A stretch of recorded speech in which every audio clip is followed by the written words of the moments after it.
Hey, it's everyone's favorite part of the league, the ones where they're actually in the video. And I am going to be reviewing all of the Week 1 battles. I'm doing them in order of how much the differential was at the end. So this one is the most skewed, and the final one will be the most even.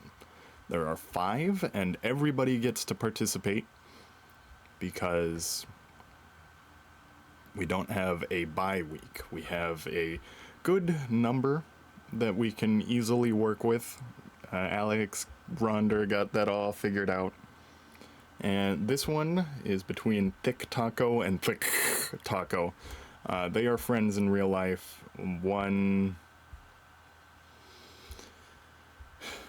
Okay, this is James. This is the other guy.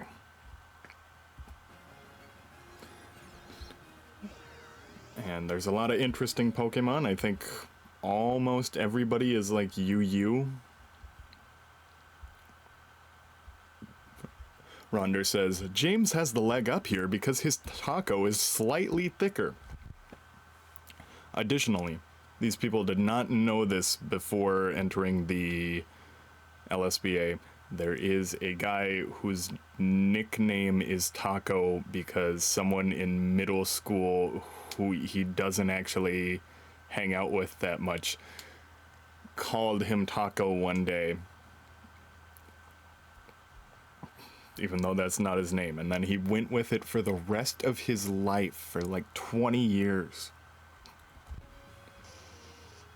And he's always some of our favorites.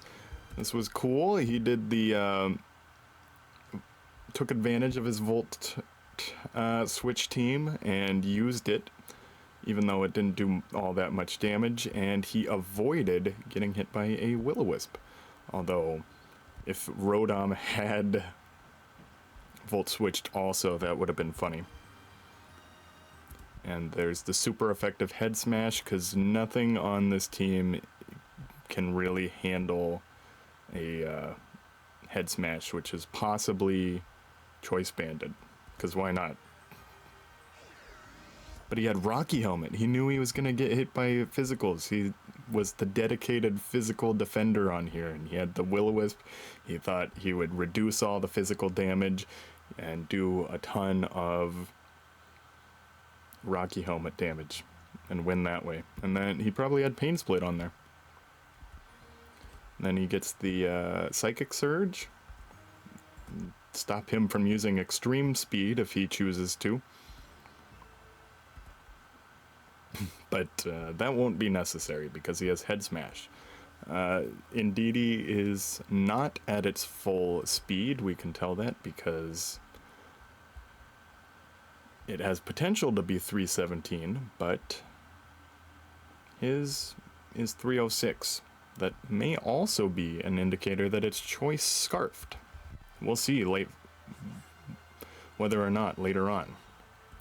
Now, I think Sneasler has Stab, Close Combat, and a lot of extra speed. So, it also resists Head Smash, not necessarily an indicator that it'll knock out. It won't still get OHKO'd. But if he switches out his Arcanine, we know that he's not scarfed. He's banded.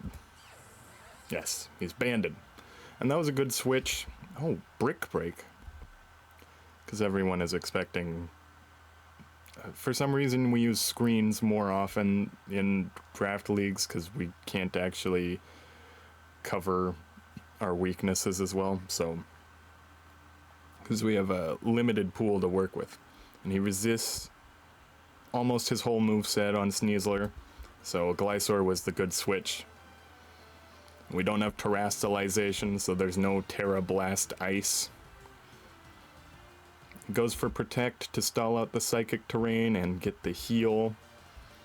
Dire Claw can't do what it normally is supposed to because he's already poisoned. He already has a status. He doesn't have room for any more. The Earthquake knocks out the super effective poison Sneasler. He doesn't ever end up taking any special defense damage. So his Psychic Seed didn't do all that much. Right. Now, what I said about the Arcanine earlier, disregard that. Sneasler had Unburden. He would absolutely outspeed even a Choice Scarfed Arcanine. And that's a cool combo, actually, to have the Unburden with the priority move Eliminator. Very nice. And then he takes advantage of his Psychic Terrain. He's making the most out of it by getting the Psychic Boost. Now, if Mew had Levitate or Flying, the boost would not affect it. But he does an extra 50. The Synchronize does not affect someone who already has a status. This Toxic pays off very well, and he uses an unexpected move. Every move a Mew uses is unexpected, because it gets every move tutor and every TM. It's nearly as versatile as a Smeargle. And the Iron Defense, what's he gonna do with that? Now, he's expecting an additional Psychic, which would get the KO on the Glysaur, so he switches into his Dark type. He also is somewhat suspecting this might be... I don't think Mew even gets Stored Power. That'd be OP. But what? Baton Pass? What was that for? The baton, and then over here in the comments, there's some debate whether doing that was legal, and it is. The league commissioner says it's legal as long as it's not passing speed. So that opens up a whole new realm of strategies, and now Regigigas has extra time to get his start. Oh, and he had Body Press.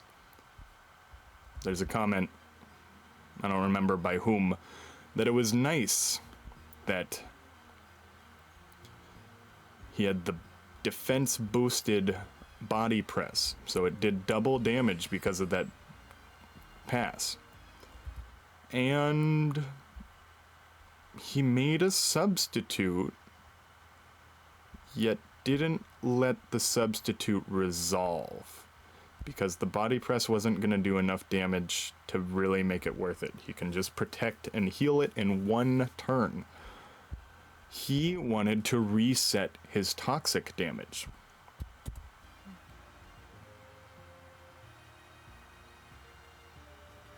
And he goes for the protect because he wants to heal and at the same time hurt with the other toxic. If you're not prepared for Glysaur, that sucks. You have to have a water move or an ice move on your team somewhere, and those aren't always easy to find. And he hits him with the Psychic, so you got to see that. Now, I may have predicted the protect and went for an Iron Defense, but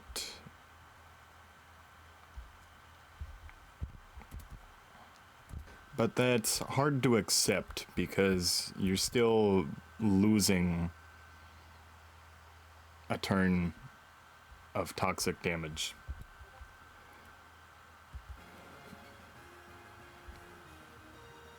And there's the nice Psychic prediction, and he's fast enough to knock out the Mew. Now, there are two new abilities.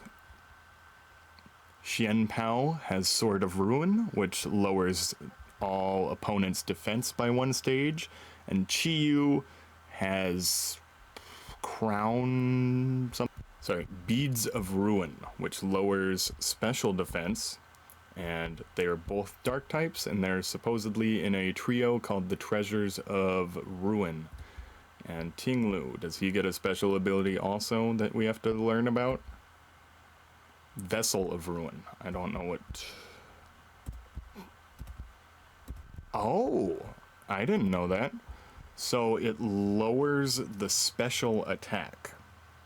So there's no... Intimidate already kind of exists. So those all work like that.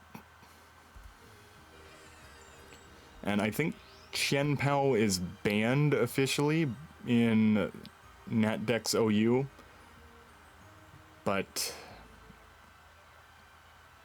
we just voted that he's okay.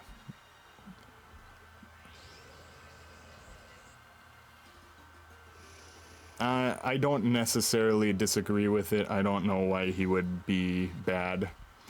I don't know what is on this Regigigas set, because he should be using, like, Body Slam or something. Confuse Ray, even. Thunder Wave. No, Thunder Wave's not an option.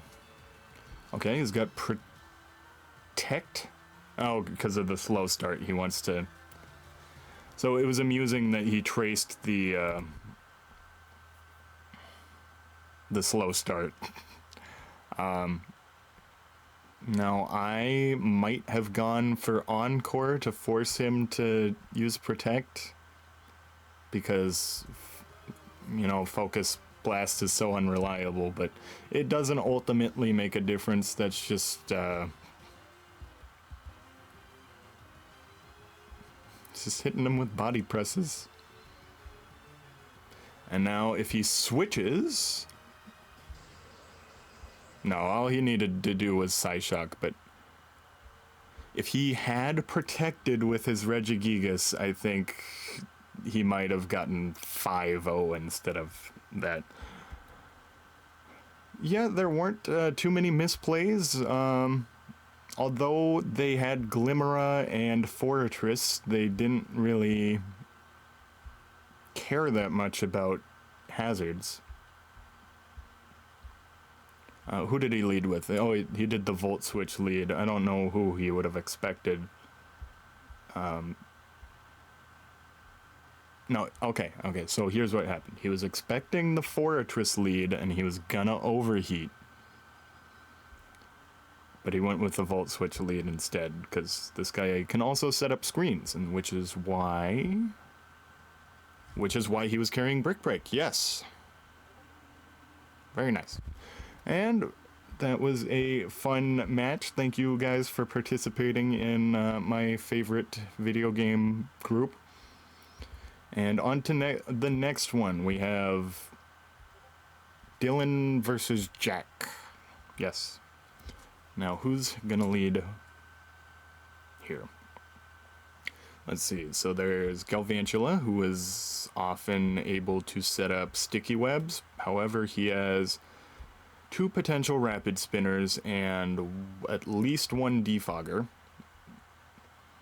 So often a Galvantula player will just sack off their Galvantula and just to get the 1 sticky web. Alright, who's coming here? Pekarunt. Okay. Pekarunt I don't know about so much, but... Oof. He's weak to all his psychic moves. And he's got really high stats over here. But he flip turns! Whom does he flip turn into? Oh, he flip turns into his steel type, but he was also trying to leave. Oh gosh, so far it's been 4 switches by turn 2 already. So, okay, here's what happens. He parting shots. He doesn't like the stat drop. And then he comes in Metachom so that he can use his special fighting moves against Iron Treads, but then he switches. He can resist both Psychic and fighting. Fake out? Yes. Fake out to do that 15 damage and just hope that he doesn't switch. Oh, another switch. We're up to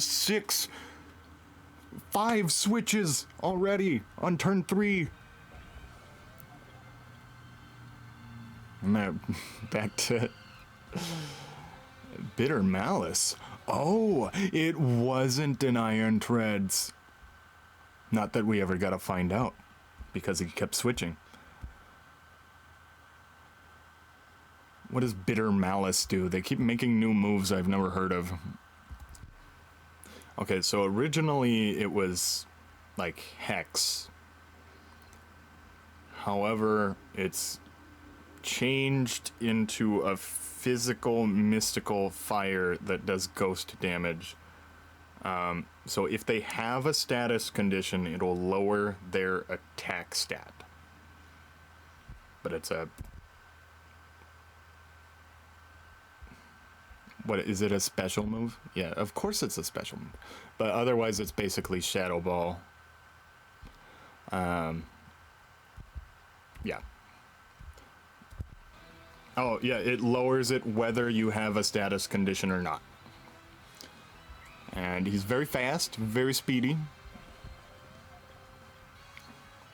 This may be a Scarfed Zoroark. And there's the real Iron Treads.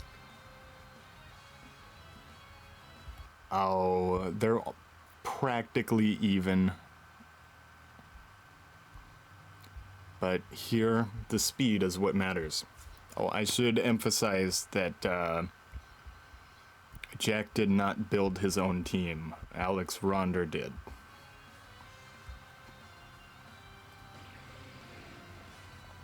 And that speed really paid off.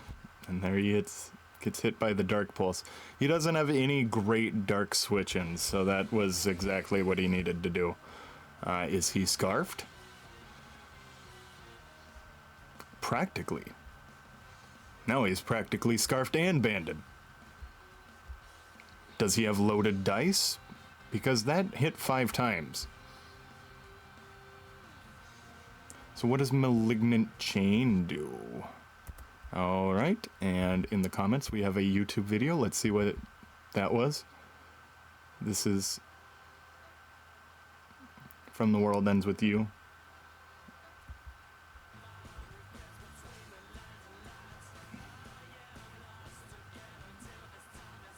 I guess that works with it. Let's turn the sound off for it.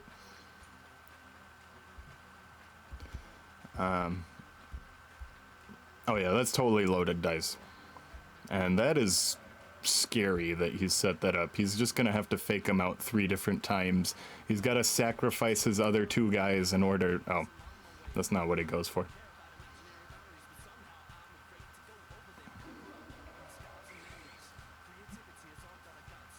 So he knew that there was a chance that that could do enough damage to do it, but...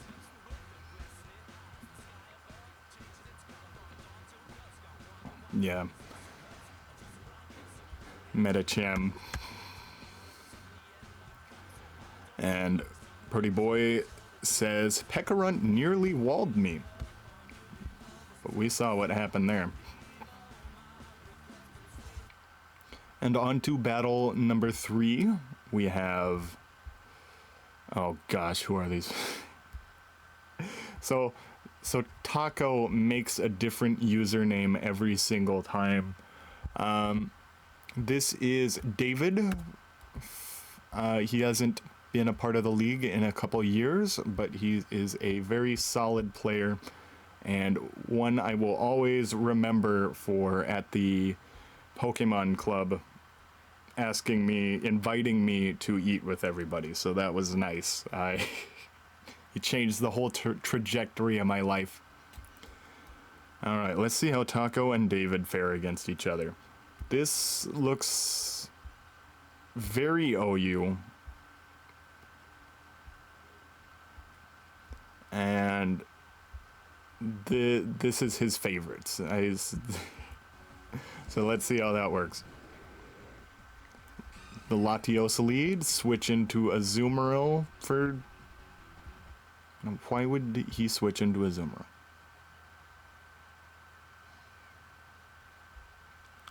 Because Latios resists both fire and water, and possibly has Thunderbolt.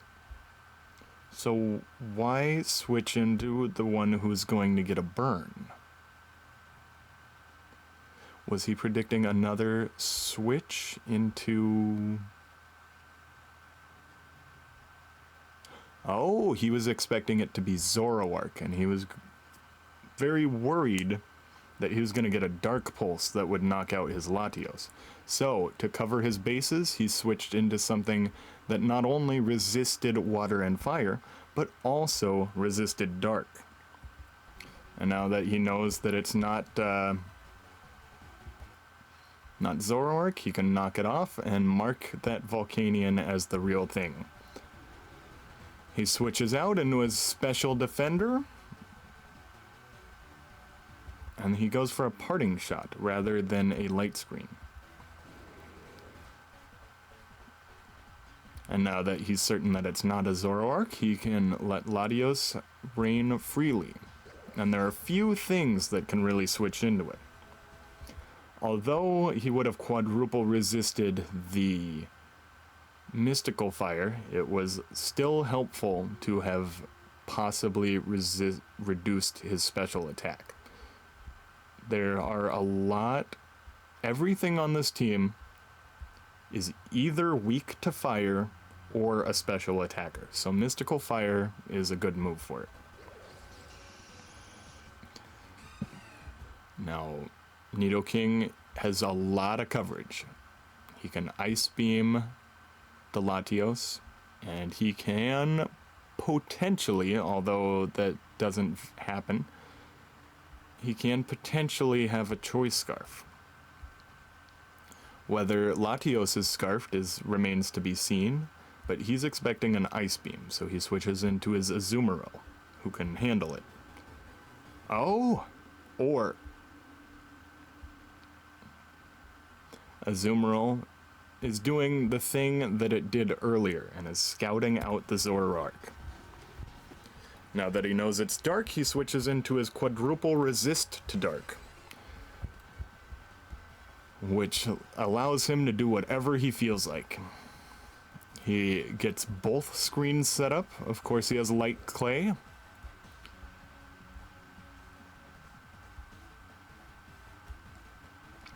This, if the Ancient Power stat boost had procced, that would have been crazy for him. Although, if he had Defog on the Zapdos, he could have gotten rid of the 2 screens. Now, he switches in... Oh, is it a real Nidoking? But he's switched in his Zoroark to the Latios before, so it's more likely to be a Zoroark. Whatever is out is not going to take very much damage, because he has the stat drop from the Draco Meteor.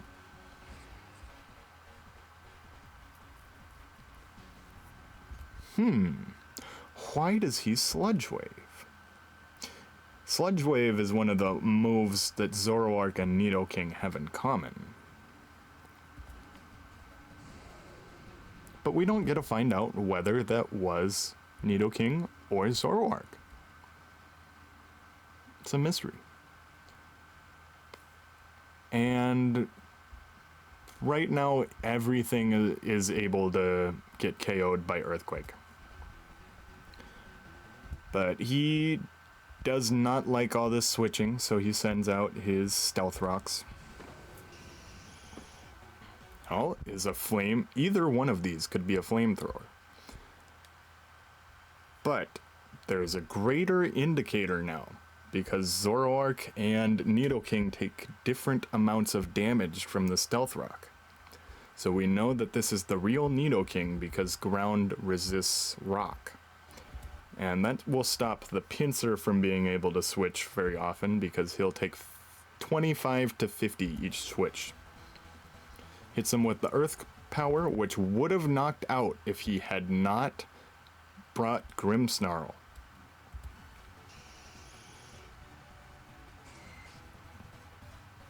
Oh, we know this is not the real Pinsir.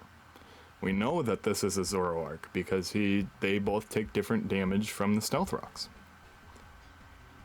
The Dark Pulse is enough to hit. Heatran is often used as a special defender. And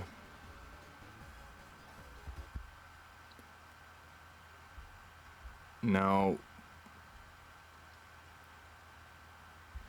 his three options. Close combat, I think Pinsir gets X-Scissor or Earthquake. All three of those would have been resisted and especially covered by multi-scale, but we're not splitting hairs over the differentials over here. Now, if Dragonite had taken any damage before that, he would have gotten... He would have taken 76 from that. And then I think the quick attack might have done it. So I think ultimately he did the right thing there. In spite of what I just said. But he is far quicker and is able to use the dual wing beat. And on to 4 out of 5. Now, see this guy. He's not Regigigas in spite of what you might see. And we have the most Paradox Pokemon on one team, I believe, here in on Azoth's team. And okay, who had the Mega? I don't know if he brought. Yeah, somebody posted their Mega Latios. Okay, hang on, I messed up. Yes, so firstly, this Latios is a Mega Latios. And this was his set. He just had Flip Turn, Defog, and Psychic, and it was all pure defense. So I looked at that too late. I thought it was in the wrong order. But our guy Azoth always likes to flex on us by showing us his team afterwards, whether he won or lost. And let's look at it. This is a pretty standard Dragapult set, who I think is banned in NatDex OU. We have this guy, who has a very good set of coverage. We have a mixed attacker in Drain Punch, but he is naive, so that the Drain Punch doesn't get obstructed. We have Scizor Mega, who is a primarily defensive Pokemon. We have Bullet Punch, Dual Wing Beat, Roost, and Defog. Nobody is especially worried about hazards, but he doesn't really need the coverage in this battle. We have Victini, who always has very powerful moves. And it's got the heavy-duty boots, so it doesn't even need to worry about Stealth Rocks. We have Iron Boulder, who is another boost Quirk Drive guy, and he has Booster Energy, which is basically Choice Band, without the drawbacks. He's missing a couple EVs, but that's probably not going to matter. And this is his set. We know that Mighty Cleave is a rock move, and here is Primarina with the Assault Vest. He Although Primarina does have an ability that will turn normal type moves into water type moves, Hyper Beam was chosen to remain a normal type move. He has Weather Ball on this set. Now, whom for the Charizard? So Weather Ball will be a fire type move which can demolish Kartana and Melmetal if he so chooses. Blacephalon is very powerful, and let's see if he gets hit by the fire move here. No. Of course he switches into the special tank who can resist fire. And so it only does 15%. Nothing is a no, Blissey is a fantastic switch in because Primarina can't do much. Except for Flip Turn, because he knew. Now, we know that close combat is not on the set, but somehow it defeats the Blissey, even though, as he's shown us, it has no physical attack investment, practically. Blissey, this may have been a special attacker Blissey, because it's meant to have max defense EVs and max hit points. But we don't get to find out. It doesn't get to show us its potential. And now this is very interesting. He uses Tailwind. So ordinarily, Dragapult would definitely outspeed, and he's expecting a lot of switches because this has a few Volt Turn candidates here. So Victini, Primarina, Scizor, and Dragapult all have access to a Volt Turn move. The Shadow Ball is not enough, but he expects another Dragon Pulse, and he expects him to expect another Dragon Pulse, so he covers his bases with Weather Ball.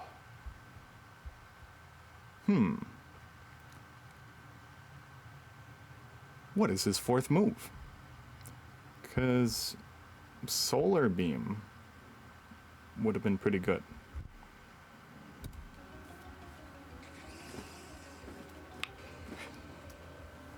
And they're both afraid of each other because he is expecting to get hit by a Solar Beam, so he switches into his Quad Resist to Solar Beam.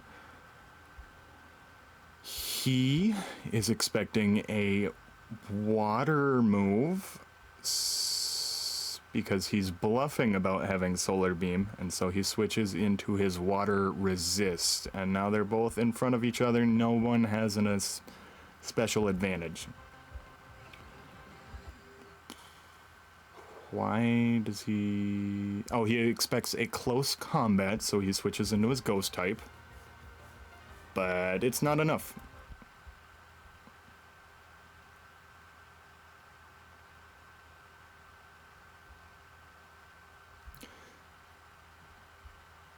Yeah, so he doesn't have close combat on this. So Dual Wing Beat would have still done quite a bit to Kartana.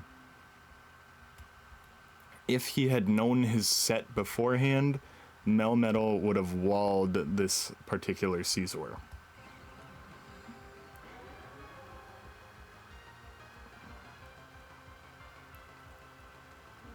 Nah, he expects Bullet Punch to not do enough to Charizard to KO it, so he goes for Dual Wing Beat. He's trying to sack this Scizor. And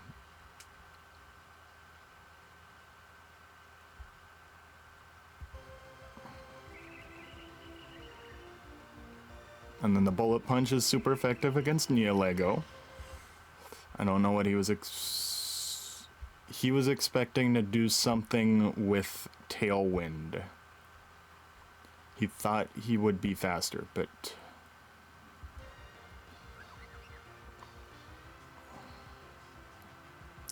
double Iron Bash wouldn't have done much.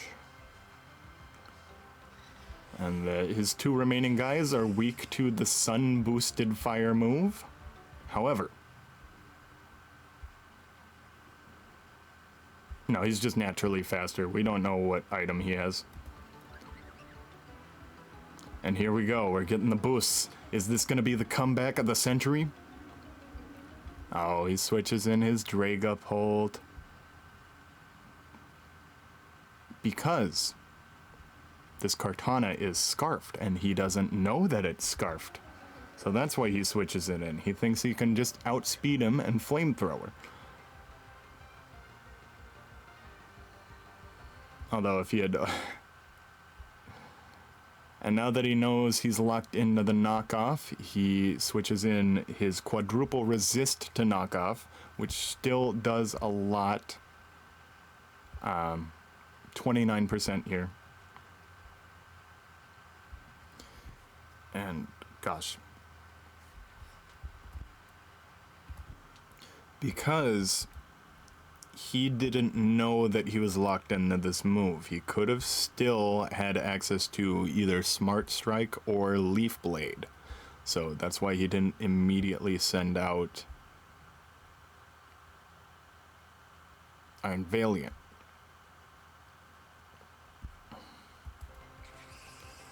He covered his bases quite well. And here is the final battle of the week, our most even match, which is somewhat exciting. This is the guy who runs the LSBA, and this is primarily a VGC player, so he introduces a lot of new ideas that we wouldn't normally get to see. And I think Rhonder wins this week for the most colorful team, although it was made by Jack. Jack is the one who set this up. Good luck, have fun. Lots of genies in this game. All they're missing is Tornadus out of the 4. Okay, the Thunderous Slowking. Yeah. Slowking is good against Arcaludon Pelipper, who I think he was really expecting. Thundurus, he's pretty good against Thundurus, and we have Special Landorus. Special Landorus, no. But I think Ogerpon loses to it, so Slowking was good against 4 out of 6 of them, so he made a good thing. But he wasn't expecting the nasty plot. And ordinarily, he identifies here as he's normally a mono ice player, so he wanted to fit in a snow team anyway. We have some comments from the guy who picked all of his Pokemon, saying, I'm excited to see which ones you picked. I'm excited to see what Lokix can do, but I'm disappointed there's no Doublade, who I picked and love. And we just learned that Vessel of Ruin lowers the special attack of all surrounding Pokemon. He gets a poison, and he's just so specially defensive that this nasty plot makes no difference. He resists, I think he quadruple resisted that Sludge Bomb, so if it was normal, that would have done 44. And if he didn't have this ability, it would have done more than 50. Okay, but he has the Whirlwind, just for this scenario. And now we have a water-boosted Ogerpon water. Oh, that's gonna suck. And he's weak to water. There's no good switch-ins. Unless he has the quadruple resistance to water. He brought the right guy against this rain team. No, he's probably got... And he just swords dances because he can get away with it, and no, he's unstoppable because he's like faster than everything except for low kicks.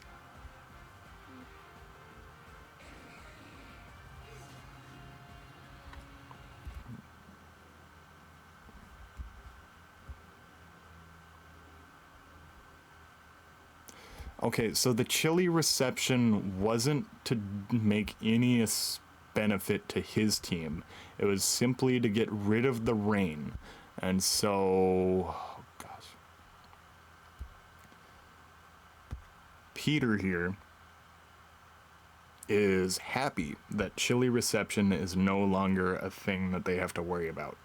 And he thinks, haha, I can easily turn this around with my low kicks. He has a priority move that's super effective against your grass Pokemon here, who's gonna wreck me otherwise.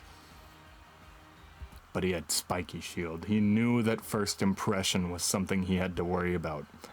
Now, normally in singles, you don't see that many protects or anything. But it's far easier for Peter to come up with that because he's the VGC player. He plays doubles, and everything has protect on that. Oh, there's the quadruple resisted water move. And he's expecting the rain to maybe wear off in one turn. And it does. And now that Ivy Cudgel is only going to do 24%. Wait, no. Is Ivy Cudgel a water move? I don't. It's either water or grass, but either way, he quadruple resists it. Hey, Peter says, I want my rain back. Here comes the rain again. Jack says, Rhonder can't give the cold shoulder anymore because his chilly reception is gone. He gets the Giga Drain. He heals some of that damage he had. Now, Pelipper is very strong. Individually, he already has one of the best matchups against most of OU. Few things can really threaten it. But it also serves as a support Pokemon. Even if you're not on a rain team, he's still very helpful. And that quadruple super effective Ice Beam would have definitely knocked out the Hydrapple. Instead, he switches into Enamorus. Why does he switch into Enamorus? Because nothing else can really switch into it. Yeah, these three guys, they're either weak to Hurricane or Hydro Pump. And that Moonblast, gosh! Why did that do so much? And now we have his Swift Swim. We're used to Swift Swims. So he switches in his quadruple resistance to water. But oh no, it's Ice Fang. It was Ice Fang the whole time. Quaquaval, however, can resist ice. Oh, but he is like, hey, you're pretty weak. I'm just gonna get you. Just kidding.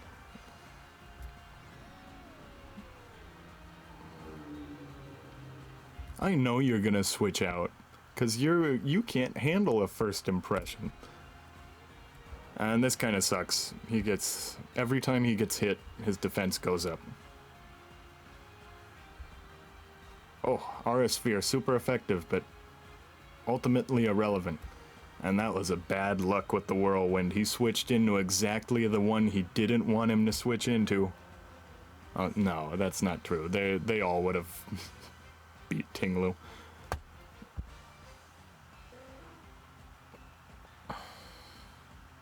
And he did a clever thing here. He used Sucker Punch so that he wouldn't take any damage from the Spiky Shield. And now, what's going to happen? Is he going to Sucker Punch the Pelipper? No, he knows he's faster. He knows that that's not a Choice Scarfed Pelipper, so he can outspeed. get the KO. Oh.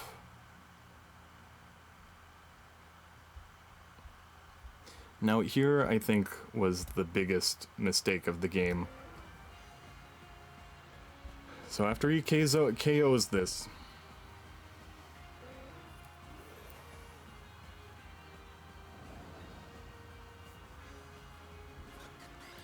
he doesn't want to risk his Enamorous. And I think he was really fixated on him maybe using Ice Fang instead of Liquidation. So if he had used Ice Fang, he would have been really powerful.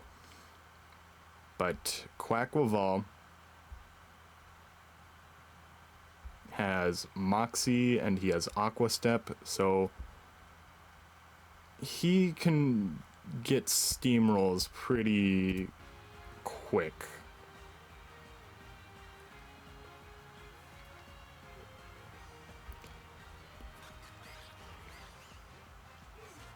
But he's not too bothered. He can first impression.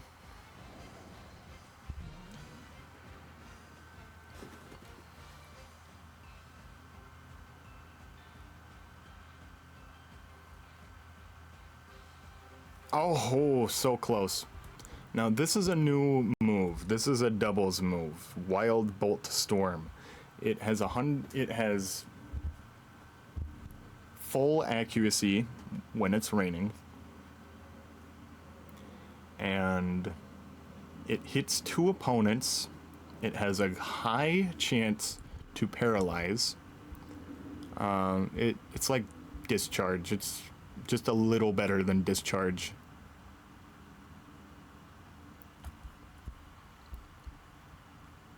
It actually has less chance, but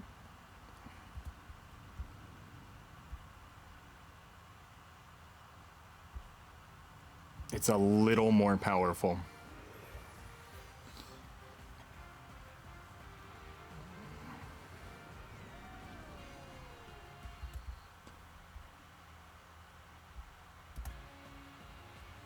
Oh, so close.